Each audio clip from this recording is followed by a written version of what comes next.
Évangéliste Samuel Hernandez du Brésil 4. Mon jeûne de 25 jours partie 4. Les chrétiens infidèles en enfer, l'Église dormante sur la terre et ma visite au ciel. Le Seigneur a dit, viens. J'ai beaucoup pleuré ce jour-là. Quand le Seigneur m'a ramené dans mon corps, j'ai passé la nuit à pleurer.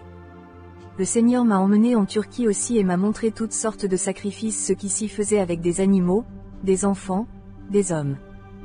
Le Seigneur m'a ramené en enfer et m'a dit, c'est la dernière fois que je t'amène ici. Soudain, nous sommes apparus à une entrée semblable à la première porte de bronze. J'ai dit, Seigneur, cela ressemble à l'entrée où se trouve le trône de Satan. Le Seigneur a dit, oui, mais ce n'est pas la même chose. Entrez. J'ai commencé à marcher avec Jésus. J'ai senti les mains du Seigneur sur mes épaules et soudain la porte s'est ouverte et au-dessus il était écrit en pierre de feu, le lieu des infidèles, et en dessous il était écrit, les déviés. Le Seigneur m'a dit, voici les infidèles qui m'interrogent. Beaucoup dans mon église sont ici. Il y en a beaucoup qui ont aimé mon nom ici. Il y en a beaucoup qui ont dit qu'ils m'aimaient, moi et l'église.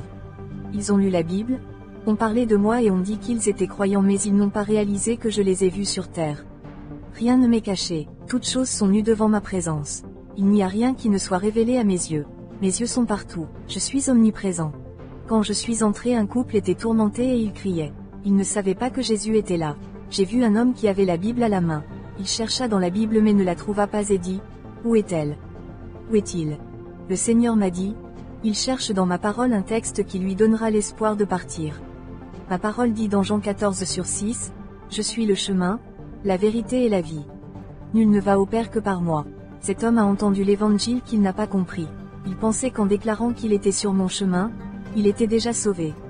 Il y en a beaucoup qui ont été trompés par de fausses doctrines et vivent un évangile différent. Il n'y a pas d'autre évangile. Je n'ai pas prêché l'évangile différent. J'ai prêché l'évangile du salut qui est un évangile de sainteté. Celui qui vit dans la sainteté n'entrera pas dans ce lieu de tourment. Je refuse tous ceux qui ont de la vanité. Je refuse tous ceux qui sont orgueilleux. Je refuse tous ceux qui ont le mal dans leur cœur. Je ne peux pas les accepter. J'enlève et refuse tous ceux qui travaillent la tromperie. Ils ont crié là-bas quand le Seigneur a dit à cet endroit, me voici. Quand il a parlé, tout le monde a crié. Tout le monde a commencé à dire, Jésus, Jésus, maintenant oui je vais te servir. S'il te plaît, fais-moi sortir d'ici. Jésus n'entendit aucun d'eux et s'éloigna. Il y avait une femme qui courait devant nous. Elle s'agenouilla et derrière elle vint une autre personne. Ils ont crié, les flammes sont sorties de leur corps et les ont consumés. Ils ont crié, j'ai vu la chair brûlée et les morceaux de viande pourrie. La femme a plaidé pour la miséricorde de Jésus. Le Seigneur a dit, aucun menteur n'échappera à l'enfer. Les vers deviendront votre lit et ils vous couvriront. Le tourment sera de siècle en siècle. Tout le monde était plein de vers. Le Seigneur m'a dit, ma parole dans Marc 9h48 où leurs vers ne meurent pas, et le feu ne s'éteint pas, et dans Ésaïe 66:24 et ils sortiront et verront les cadavres des hommes qui ont transgressé contre moi, car leur vers ne mourra pas, et leur feu ne s'éteindra pas, et ils seront en horreur à toute chair qui parle de ce lieu. Le Seigneur m'a dit, viens. Aujourd'hui est le dernier jour où vous venez ici. Je veux que vous sachiez que cet endroit est à côté du lac de feu. Nous nous sommes approchés d'un autre endroit et j'ai vu un grand lac et le Seigneur m'a dit, c'est le lac de feu. Ils sont proches du lac de feu. Le premier à être jeté dans l'étang de feu est l'infidèle. Ils ont été infidèles. Quand nous avons commencé à quitter cet endroit, un homme est venu en courant et s'est agenouillé et a dit, Jésus, s'il te plaît, fais-moi sortir d'ici une minute. Je ne savais pas ce que cet homme évangélique voulait dire par une minute. Je n'ai pas demandé au Seigneur. Le Seigneur a dit, tout le monde me demande cela parce qu'une minute pour eux est une éternité. Une minute ici, c'est plus d'un siècle et de nombreuses années pour eux. Le Seigneur a dit à cet homme, ton tourment suffira. Cet homme est tombé dans la douleur et nous avons disparu de cet endroit. Je suis retourné dans l'enclos. L'autre jour, j'étais là en train de regarder et tout à coup le Seigneur m'a ouvert les yeux et m'a donné une vision et tout à coup je suis arrivé dans une immense maison et à l'extérieur de la maison se trouvait une église.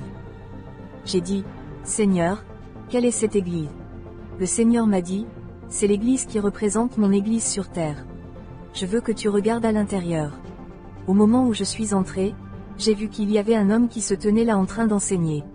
Il avait l'attitude d'un pasteur marchant avec la Bible à la main et cet homme enseignait avec une telle passion. Derrière lui, cet homme n'a pas vu un ange immense. Cet ange avait un verre plein d'huile et cet homme était content de la parole qu'il avait prononcée. Quand j'ai regardé, Il n'y avait que quelques frères attentifs et les autres étaient occupés. Le Seigneur m'a montré la pensée de chacun d'eux. Certains ont pensé à jouer à des jeux. D'autres pensaient à l'argent. Il y avait des gens qui pensaient au mal. Il y avait des gens qui attendaient l'heure de la fin du service. Le Seigneur m'a dit, ainsi, ils sont tous absorbés par leurs propres affaires. Soudain, le Seigneur m'a emmené dans un autre endroit. Le Seigneur m'a dit, comme dans cette église. J'ai vu beaucoup de gens allongés sur le sol. Tout le monde était allongé et dormait. Tout le monde avait une Bible sur le côté. Le Seigneur m'a dit, et ceci est mon église. Mon église dort. Mon église dort presque toutes les nuits. Le lendemain, le Seigneur est venu et a dit, viens. Nous sommes montés et il y avait là 2 beaux anges. Le Seigneur m'a dit, je te montrerai où tu vivras pour toujours. Cherchez-moi et honorez-moi et je vous donnerai la couronne. Soudain, un nuage est apparu et le nuage a commencé à monter avec nous. Plusieurs étoiles ont commencé à grandir et elles ont grandi et sont devenues des boules de feu. J'ai dit, Seigneur, que sont ces boules de feu? Le Seigneur m'a dit, ce sont des étoiles que tu as vues sur terre. Tous s'émerveillent de la création mais ne s'émerveillent pas de moi. J'ai fait la création avec ma main. Tout cela, je l'ai fait. Ce n'est pas un mais il y en a des milliers. À ce moment nous avons atteint un autre ciel. Jésus m'a dit, ceci est le 2e ciel. Nous avons continué à monter et nous avons commencé à nous approcher d'un splendide nuage blanc. J'ai commencé à entendre une chanson. J'ai dit, Seigneur, quelle est cette belle chanson? Le Seigneur m'a dit, nous venons, fils. Nous approchons du ciel. J'ai dit, Seigneur, ce soleil ne me laisse pas voir. Le Seigneur a dit, mon fils, ce n'est pas le soleil. Le soleil est plus bas. Cette lumière est mon Père. Sa gloire illumine ce lieu. Il y avait des fleurs et je n'avais jamais vu de fleurs comme celle-ci. Ils avaient comme une sorte d'or et soudain ils avaient des instruments et chantaient une chanson que j'adorais écouter. Cette chanson véhiculait la paix. Quand j'étais là-bas, j'ai regardé la terre là-bas et elle était jaune. J'ai demandé, Seigneur, pourquoi la terre ici est-elle jaune? Le Seigneur m'a dit, mon fils, n'est-ce pas un pays de poussière d'or? J'ai pris une poignée de terre et quand elle était dans ma main, j'ai réalisé que c'était de la poussière d'or. Le Seigneur m'a dit, fils, il n'y a rien de la terre. Ma parole ne ment pas, les choses ici sont l'or de mes enfants. J'étais heureux parce que je marchais sur l'or et quand j'ai levé le visage moi j'ai vu un manoir et ce manoir brillait d'une lumière immense. Quand je m'en suis approché, j'ai vu que le mur était fait de pure pierre précieuse. Jésus m'a dit, mon Père a fait ce royaume pour ses enfants. Il a mis des pierres précieuses et toutes sortes de pierres précieuses contre le mur. C'était une ville d'or qui brillait. Je suis arrivé à un coin qui m'a abasourdi. Soudain, la porte s'est ouverte et j'ai vu des milliers d'anges et ils ont dit, bienvenue agneau de Dieu. J'ai vu quand il s'est penché et j'ai couru pour entrer là. Soudain, le Seigneur s'est tenu devant moi et m'a dit, je te permets de regarder mais tu ne peux pas entrer. J'ai vu une rivière cristalline qui ressemblait à un diamant et à l'intérieur de la rivière, il y avait des poissons qui brillaient comme de l'or. J'ai dit, Seigneur, les poissons brillent. Le Seigneur m'a dit, ceci est mon royaume céleste. Il y a toutes sortes d'arbres. Il y a un arbre au milieu et il brille. C'est l'arbre de vie. Cet arbre de vie, c'est moi. J'ai dit à Adam et Ève de ne pas manger de l'arbre de la connaissance du bien et du mal. Mais maintenant ils sont là. Ils se sont ensuite humiliés et j'ai fait le sacrifice de leur pardonner et je les ai amenés ici. Genèse 2h17 Mais de l'arbre de la connaissance du bien et du mal, tu n'en mangeras pas, car le jour où tu en mangeras, tu mourras sûrement. J'ai dit, Seigneur, je veux voir le jardin. Le Seigneur m'a dit, fils, tu seras ici, vous vivrez ici, sois fidèle jusqu'à la mort et je te donnerai la couronne de vie. À ce moment, j'ai dit au Seigneur que je voulais y entrer. Le Seigneur a dit, venez et voyez. Je suis arrivé à une porte et j'ai commencé à regarder de mon côté gauche et j'ai vu une extension qui s'étendait et il y avait des tables et les tables étaient en or. Tout était d'or pur sur les tables attendant la venue de leur propriétaire. Je n'ai jamais vu un tel spectacle auparavant. Il y avait des plats sur les tables et au ciel, il y avait une grande activité. Les anges allaient et venaient. J'ai dit, Seigneur, que font-ils? Le Seigneur dit, ils préparent ici le moment où nous célébrerons les noces de l'agneau. Toi et l'Église serez mon époux. Ma parole dit que je ne boirai pas du fruit de la vigne jusqu'à ce que je le goûte ici dans le royaume de mon Père quand j'épouserai ma femme bien-aimée. Dites à mon Église que ce jour-là, avec mon Père, nous célébrerons l'engagement de vivre éternellement dans ce lieu. Dis-leur que ceux qui ont des taches et des rides, Ceux qui ont péché ne prendront pas place à ma table. Matthieu 26/29. Mais je vous le dis, je ne boirai plus désormais de ce fruit de la vigne, jusqu'au jour où j'en boirai du nouveau avec vous dans le royaume de mon Père. J'ai essayé de regarder devant la table mais je n'en voyais pas le bout. J'ai dit, Seigneur, je ne peux pas voir le bout de la table. Le Seigneur a dit, c'est la gloire de mon Père qui est en ce lieu. Là est le trône de mon Père.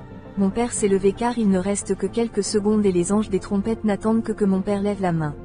Quand mon Père lèvera la main, ils sonneront de la trompette et j'irai sur terre, Fils. Ce que dit ma parole dans 1 Thessaloniciens 4h16-17 s'accomplira, car le Seigneur lui-même descendra du ciel avec un cri, avec la voix de l'archange, et avec la trompette de Dieu, et les morts en Christ ressusciteront premièrement. 17 Alors nous qui sommes vivants et qui restons, nous serons enlevés avec eux dans les nuées, à la rencontre du Seigneur dans les airs, et ainsi serons-nous toujours avec le Seigneur. Tout le monde sera ressuscité dans un corps glorieux et vous qui êtes sur terre serez ravis en un clin d'œil. C'est dans ma parole, Fils. Les pasteurs dans le monde n'ont pas besoin de prêcher tant de choses. Les hommes prêchent tant de choses mais c'est ma doctrine primordiale. Prêchez mon royaume. Prêchez que les morts ressusciteront de la tombe. Prêchez qu'il y aura un enlèvement. Prêchez que je suis mort sur la croix pour eux. C'est toute ma vérité. Vous recevrez les couronnes et une robe céleste. Ceux qui sont déjà morts sont descendus et ont reçu un corps glorieux et sont retournés avec le Seigneur dans le royaume céleste. Nous sommes allés à un autre endroit où il y avait une petite porte. Il y avait un ange et il a dit, « Bienvenue agneau de Dieu ». Puis il est allé vers les petits là-bas qui étaient très beaux et ils ont joué comme des enfants. J'ai dit, « Seigneur, qui sont ces petits anges ?» Le Seigneur m'a dit, « Ce sont des enfants de mère sur terre qui les ont avortés. Ils sont devenus de petits anges. Mais quand mon Église viendra, tout sera pareil. Il n'y aura ni enfants ni personnes âgées. Tout sera pareil. Ces enfants sont passés à côté de nous et ont chanté une chanson qui m'a donné de la joie. Un enfant est passé à côté de moi et il avait les yeux bleus. Son visage est resplendissant. Nous sommes entrés dans un jardin et avons vu une femme vêtue d'un manteau de diamants de cristal. Le Seigneur m'a dit, c'est une âme qui est morte sur terre en me servant. Elle m'a servi toute sa vie. Quand je l'ai approchée, elle était très belle. Il n'y a pas une telle beauté sur terre. J'ai dit, Seigneur, elle est très belle. Le Seigneur m'a dit, voyez comment elle m'a servi sur terre. Soudain, nous avons commencé à voir sa vie et une vieille dame est apparue qui n'avait pas de cheveux noirs. Tous ses cheveux étaient blancs et elle était ridée et j'ai vu qu'elle avait une Bible sous le bras. J'ai vu qu'elle montait des escaliers. J'ai vu qu'elle allait à l'hôpital. Elle est entrée dans une pièce et a appelé un jeune homme et au moment où elle a commencé à prêcher à ce jeune homme, elle s'est mise à pleurer. Le Seigneur m'a dit, elle pleurait pour les âmes et quand elle prêchait de tout son cœur. J'ai aimé l'entendre car elle parlait avec tout l'amour que je mettais dans son cœur. Elle était mon image sur terre. Elle était tout pour moi. Elle avait de la douleur et de la tristesse mais elle n'a jamais reculé et en est venue à m'aimer. Elle a vécu pour me servir et est décédée à l'âge de 79 ans. Elle est morte d'anxiété mais elle m'a servi. Là, le jeune homme était sur le point de venir me rencontrer et elle ne le savait pas. Voyez comment elle attrape le jeune homme. Le jeune homme se mit à pleurer et il se donna au Seigneur. Elle s'adressa au jeune homme. Le Seigneur t'aime. Vous ne savez pas ce que vous avez fait. Le Seigneur vous recevra dans ses bras si vous abandonnez ce péché qui est le vôtre. Vous serez dans les bras du Seigneur. Elle est restée avec le jeune homme pour prier pour lui. Au moment même où elle s'agenouillait, je vis l'âme du jeune homme sortir de son corps. Le jeune homme est mort et elle ne le savait pas. À ce moment l'âme quitta le corps et le jeune homme qui était allongé sur le lit apparut à côté du lit. Il y est apparu très beau avec son visage brillant comme un ange. J'ai vu que ses cheveux ressemblaient à de l'or et du blond. Soudain, 2 anges apparurent et le prirent par la main. Un nuage l'emporta de là et le jeune homme monta en souriant. Le Seigneur a dit, elle m'a donné beaucoup d'âmes et elles sont dans mon royaume. Elle a également de nombreux prix. Devant mon trône et le trône du Père, chacun recevra sa récompense. Ils m'ont servi sur la terre. Viens, fils, je veux que tu vois autre chose. Nous sommes passés par un autre endroit et nous sommes entrés par une autre porte. À l'intérieur, il y avait des couronnes de différentes tailles. Ils brillaient de diamants et de beaux lauriers. J'ai demandé, Seigneur, qu'est-ce que c'est? Le Seigneur m'a dit, ce sont les couronnes. Nombreux sont ceux qui ont dit qu'ils étaient des couronnes d'autorité, mais c'est du symbolisme. Fils, tu auras une couronne. J'ai dit, Seigneur, je veux voir ma couronne. Le Seigneur a dit, non mon fils, tu ne peux pas voir. Je dois m'assurer que personne ne prend ta couronne. J'ai dit, Seigneur, oui, Je serai fidèle. Je te servirai et te verrai Seigneur quand il sera temps. Le Seigneur m'a dit, dis à mon peuple que mon Père n'est qu'à quelques secondes pour donner l'ordre. Quand il lèvera la main pour sonner de la trompette, sur le sol il y aura beaucoup de douleur et de tristesse lorsque des millions de personnes qui seront mes enfants auront disparu et seront venus ici. Dites à mon peuple que vous êtes conscient de la proximité de la trompette finale et que les personnes qui ne sont pas prêtes devraient se préparer très sérieusement. Dites au monde de rechercher le royaume de Dieu. Dites-leur qu'ils auront une couronne s'ils sont fidèles à Dieu. Dis-leur que tu as vu les préparatifs de la fin. Le Seigneur m'a dit, tu dois y aller, Samuel, il est temps. Comme j'étais triste, j'ai dit, Seigneur, je ne veux pas y aller. Je veux rester ici. Le Seigneur a dit, non mon fils, tu ne pourras pas rester ici. J'ai révélé le mot parce qu'il y a des gens sur terre qui ont besoin de l'entendre. Quiconque croit en toi que j'ai créé en mon nom viendra ici. Ils auront ma bonté en ce lieu pour voir la récompense que je leur donnerai. Ils vivront dans ce lieu pour toujours dans ce lieu de joie et il y aura la paix ici. Ceci est dans ma parole. Examinez ma parole. Examinez la parole que j'ai dite que ceux qui ne croient pas souffriront tourments et douleurs. Les douleurs consumeront ceux qui se trouvent dans ce lieu de tourment et il n'y aura pas de repos pour eux parce qu'ils ont désobéi à mon ordre et qu'ils n'ont pas accepté ma parole. Peu importe s'ils ne te croient pas, peu importe s'ils te traitent de fou, je serai avec toi à tout moment. Je sais qui croit et qui ne croit pas. Je sais qui m'accepte vraiment et qui ne m'accepte pas. Fils, prêche partout où tu vas. Peu importe, je serai avec toi. J'ai commencé à marcher et le Seigneur m'a pris par le bras. À ce moment-là, il m'a porté, mon oreille a touché sa poitrine et j'ai commencé à entendre battre le cœur du Seigneur. Ces battements de cœur ressemblaient à une chanson qui entrait dans mon âme. J'ai dit, Seigneur, où allons-nous? Le Seigneur m'a dit, allons dans le pays. Des anges sont apparus et ont commencé à descendre avec nous à grande vitesse. Bientôt nous parûmes dans l'enceinte. Quand j'y ai vu mon corps et que je n'ai pas voulu y entrer. J'ai dit, Seigneur, je ne veux pas entrer dans ce corps. Le Seigneur m'a dit, tu as vu mon royaume. Vous venez de cette glorieuse cité céleste. J'ai vu mon corps si humain, j'ai vu mon corps si dégoûtant que je n'ai pas voulu y entrer. J'ai dit, Seigneur, je ne veux pas entrer dans mon corps. Le Seigneur m'a dit, tous les gens obéissants viendront me voir. J'ai dit, oui Seigneur, j'obéis. À cause des âmes, j'entrerai mais tu ne me quitteras jamais. Le Seigneur m'a dit, chaque jour, je serai là avec toi. Prenez ma parole partout, je t'emmènerai ailleurs. Vous volerez vers d'autres continents et irez vers d'autres nations. Je donnerai mon témoignage à travers vous. Ce mot atteindra le cœur des gens. Quand je suis entré dans mon corps, c'était le 21e jour. Le Seigneur ne m'a emmené au ciel qu'un seul jour. J'ai passé le reste de ces jours à pleurer. Ces jours étaient des jours de souvenirs jusqu'au 25 où j'ai mis fin à mon jeûne.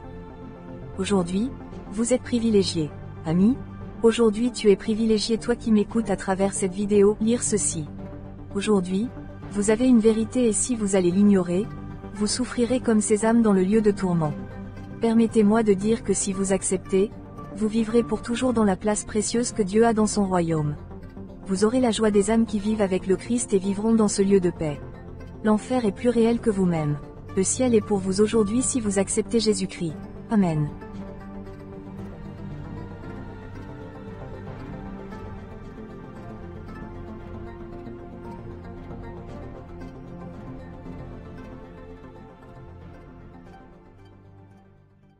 Fais un don à la chaîne YouTube par Western Union, MoneyGram, Orange Money, MTN Money. Fais un don à la chaîne YouTube par Western Union, MoneyGram, Orange Money, MTN Money. Fais un don à la chaîne YouTube par Western Union, MoneyGram, Orange Money, MTN Money. Fais un don à la chaîne YouTube par Western Union, MoneyGram, Orange Money, MTN Money. MoneyGram, Orange Money, MTN Money.